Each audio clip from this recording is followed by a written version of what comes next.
তাহলে মুমিনরা, বিশ্বাসীরা, আমরা কি পরীক্ষা বিপদ আপদে ভয় পাই? হ্যাঁ, বিপদ দেখলে ভয় লাগে আপনাদের? ভয় লাগে? হ্যাঁ, না, মুমিনরা বিপদে ভয় পায় না, তারা হতাশ হয় না, সুবহানাল্লাহ, তারা নিরাশ হয় না। বিশ্বাসীরা হাল ছেড়ে দেয় না, তারা ভরসা রাখে একজনের উপর, চিল্লায় বলতে হবে তিনি কে। কারণ মুমিন জানে the grief isn't permanent, the test isn't permanent, the struggle in our life isn't permanent. আমাদের জীবনের দুঃখ, কষ্ট, স্ট্রাগল এগুলো পার্মানেন্ট নয়। After every difficulties there is an ease. সব কষ্টের পরেই একটা সুখ আছে না নাই?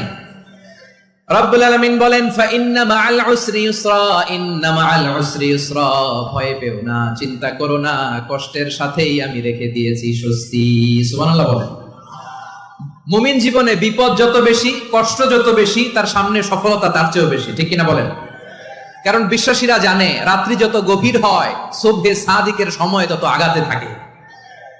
গর্ভবতী নারীর পেটের ব্যথা যত বাড়তে থাকে, ঘরে নতুন মেহমান আগমনের সময় ঘনাতে থাকে। মুমিনদের উপর বিপদ, অত্যাচার, আপদ, পরীক্ষা যত বাড়তে থাকে, কালেমার পতাকা উড্ডয়নের সময় কাছে আসতে থাকে।